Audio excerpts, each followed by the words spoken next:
প্রিয় ছাত্রছাত্রীরা, আশা করি সকলেই ভালো আছো। প্রথমে আমার সালাম রইল। এই কোভিড-19 এর যে বিপর্যয়, এটাতে আমাদের শিক্ষা ব্যবস্থা প্রচুর ব্যাহত হচ্ছে। এই শিক্ষার যে ক্ষতিটা, এটা পুষিয়ে নেওয়ার জন্য আমরা গঙ্গোস্থাপুর PM আইডিয়াল কলেজ কিছু অনলাইন ক্লাসের ব্যবস্থা করেছে। তারই অংশ বিশেষ হিসেবে আজকে পরিণত সুশাসন দ্বিতীয় পত্রের ৫ম অধ্যায় থেকে এই জাতীয় সংসদ এর উপর আমাদের কিছু আলোচনা হবে। আশা করি তোমরা ধৈর্য সহকারে এই আলোচনা শুনবে এবং অংশগ্রহণ করবে। জাতীয় সংসদের সদস্য হওয়ার যোগ্যতা, অযোগ্যতা, কিভাবে সংসদ সদস্যদের পদ শূন্য হয়, সংসদের মেয়াদ, সংসদের গঠন, সংসদের কোরাম, অধিবেশন ইত্যাদি সম্পর্কে আমরা আজকে সংক্ষিপ্তভাবে আলোচনা করব। জাতীয় সংসদ এটা হচ্ছে আমাদের বাংলাদেশের একটা আইন বিভাগ, আইন প্রণয়নকারী সংস্থা, যার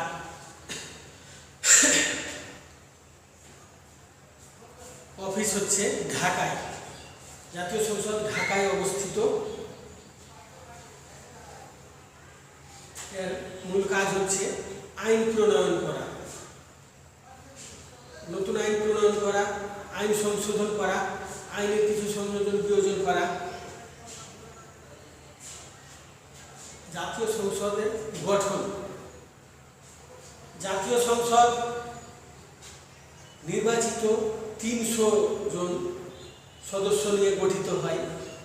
প্রতিটা নির্বাচনী এলাকা থেকে একজন করে সংসদ সদস্য জনগণের ভোটের মাধ্যমে নির্বাচিত হয়। আর ৫০ জন সংরক্ষিত মহিলা আসন আছে। এই ৫০ জন মহিলা জাতীয় সংসদের নির্বাচিত সদস্যদের দ্বারা নির্বাচিত হন। তবে একটা কথা উল্লেখ করা যায় যে ৩০০ জন নির্বাচিত সদস্য আছে, সরাসরি জনগণের ভোটে নির্বাচিত হয়, তার মধ্যেও মহিলারা প্রতিদ্বন্দ্বিতা করতে পারে। এর কোনো সংখ্যা নেই। এবং এই সংসদের মেয়াদ ৫ বছর। তবে প্রধানমন্ত্রী পরামর্শক্রমে রাষ্ট্রপতি ৫ বছর মেয়াদের আগেও সংসদ ভেঙে দিতে পারেন। সংসদ সদস্য হওয়ার যোগ্যতা, কি কি যোগ্যতা থাকলে একজন ব্যক্তি সংসদ সদস্য হতে পারবে? যেমন প্রথম যোগ্যতা হচ্ছে তাকে বাংলাদেশের নাগরিক হতে হবে। দ্বিতীয় যোগ্যতা হচ্ছে তার বয়স ২৫ বছর হতে হবে। তৃতীয় যোগ্যতা হচ্ছে কি, যে জাতীয় সংসদ নির্বাচন হওয়ার সময় ভোটার তালিকায় তার নাম থাকতে হবে। তাহলে আমরা কি পেলাম? বাংলাদেশের নাগরিক হতে হবে,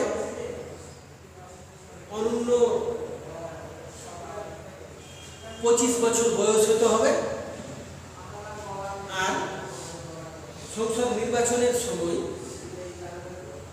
জাতীয় সংসদে ভোটার তালিকায় তার নাম থাকবে ভোটার হিসেবে। এ গেল তার যোগ্যতা। অযোগ্যতা, কি কি কারণে একজন ব্যক্তি জাতীয় সংসদ সদস্য হতে পারবেন না বা প্রার্থী হতে পারবেন না? বাংলাদেশে কোনো আদালত কর্তৃক বিচারের মাধ্যমে যদি তিনি অপ্রকৃতিস্থ হন। আদালতের মাধ্যমে যদি তিনি অযোগ্য হন আইনের মাধ্যমে, তারপরে উনি যদি দেউলিয়া হয়ে যান, দেউলিয়াত্বের হাত থেকে অব্যাহতি না পাওয়া পর্যন্ত, দেউলিয়া ঘোষণা হওয়ার পর এই দেউলিয়াত্বের কবল থেকে অব্যাহতি না পান, যতদিন না পাবেন ততদিন পর্যন্ত তিনি প্রার্থী হতে পারবেন না। তারপরে অন্য কোনো রাষ্ট্রের নাগরিকত্ব যদি উনি গ্রহণ করেন, তারপরে অন্য কোনো রাষ্ট্রের প্রতি যদি উনি আনুগত্য স্বীকার করেন, তাহলে তিনি এই বাংলাদেশের জাতীয় সংসদ সদস্য প্রার্থী হতে পারবেন না।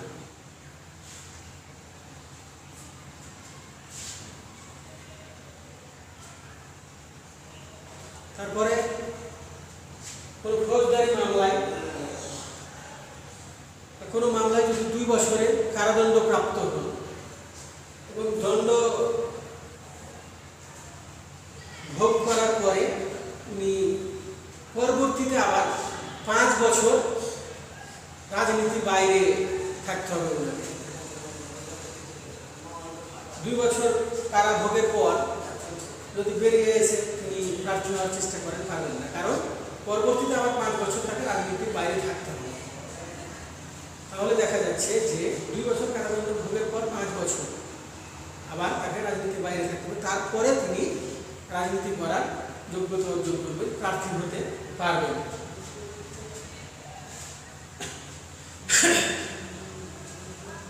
1972 সালের যোগসাজশ আইন, অর্থাৎ এই যে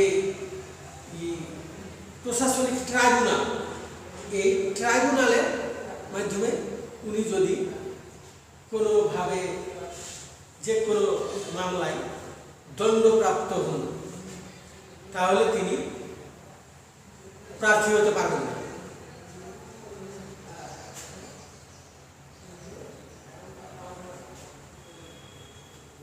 তারপরে উনি যদি আইনের দ্বারা অযোগ্য এরকম কোনো প্রজাতন্ত্রের পদে অধিষ্ঠিত থাকেন, তাহলে তিনি প্রজাতন্ত্রের কোনো লাভজনক পদে অধিষ্ঠিত থাকেন, তাহলে তিনি সংসদ সদস্য প্রার্থী হতে পারবেন না, সংসদ সদস্য হতে পারবেন না। এই কতগুলো পেলাম আমরা। তাহলে দেখা যাচ্ছে যে এই যে যেগুলো আলোচনা করলাম, এইরকম পরিস্থিতির মধ্যে যদি কোনো ব্যক্তি থাকে, তাহলে সে বাংলাদেশের নাগরিক, তার বয়স 25 বছরের উপরে, ভোটার তালিকায় নাম থাকার পরও সে জাতীয় সংসদ সদস্য হতে পারবে না। তারপরে জাতীয় সংসদ সদস্য হওয়ার পরে সে তার পদ শূন্য হয়ে কি মানে কারণ হলে তার পদ শূন্য হয়ে যাবে। সংসদ সদস্য হওয়ার পর সে আর সংসদ সদস্য থাকবে না, কি কারণে? অর্থাৎ জাতীয় সংসদ নির্বাচনে প্রথম অধিবেশনে 90 দিনের মধ্যে তাকে এই 3য় অনুচ্ছেদে শপথ গ্রহণ করতে হবে এবং ওই শপথপত্রে স্বাক্ষর করতে হবে। এই 90 দিনের মধ্যে তিনি যদি করতে ব্যর্থ হন, তাহলে তার সংসদ সদস্য পদ বাতিল হয়ে যাবে নির্বাচিত হওয়ার পর।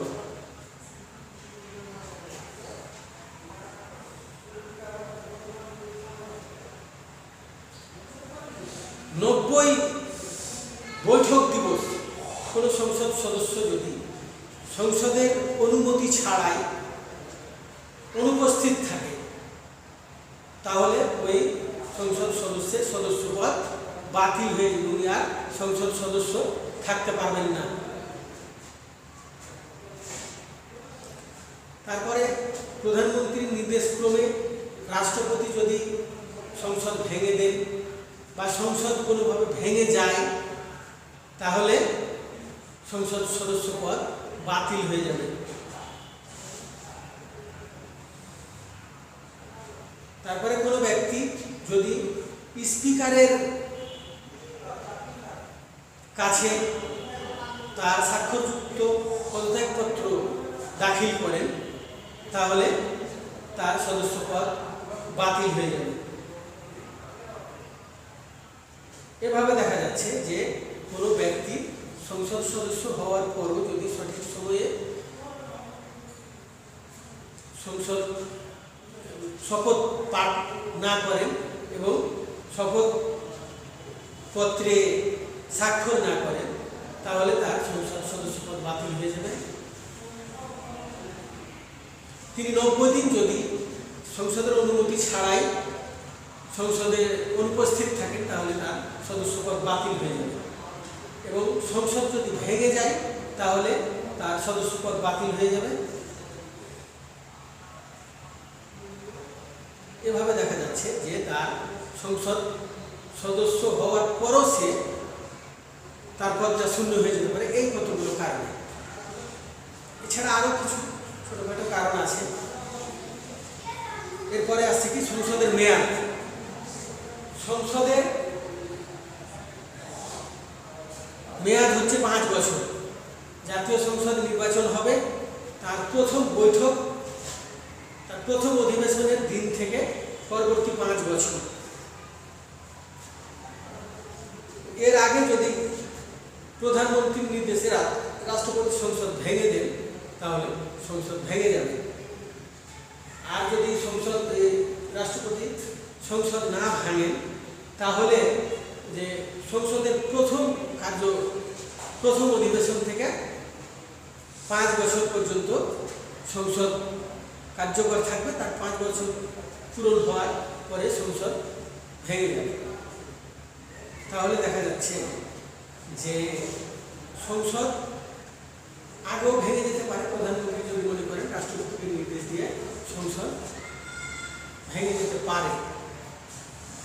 আর নাহলে স্বাভাবিকভাবে যদি সংসদ চলে তাহলে 5 বছর পূর্তির পর স্বাভাবিকভাবেই সংসদ ভেঙে যাবে।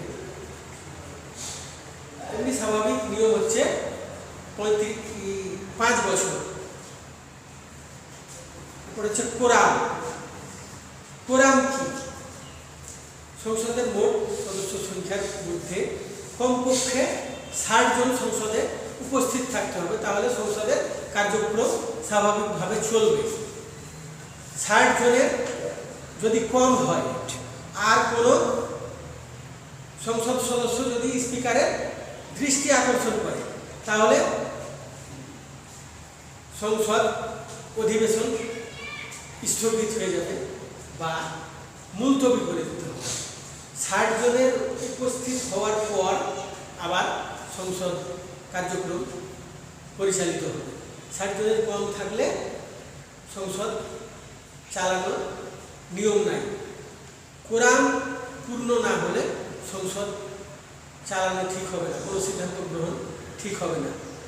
এজন্য এই কোরামে অর্থাৎ কমপক্ষে 60 জন সংসদে উপস্থিত থাকতে হবে তাহলে সংসদের কার্যক্রম চলবে।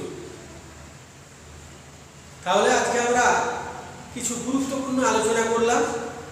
এগুলা তোমরা ভালোভাবে শুনবে, এগুলা পড়বে। এভাবেই তোমাদের শিক্ষা কার্যক্রম আমরা যতটুকু পারছি এগিয়ে নেওয়ার চেষ্টা করছি। এতে তোমাদের সহযোগিতা প্রয়োজন। আশা করি তোমরা সহযোগিতা করবে এবং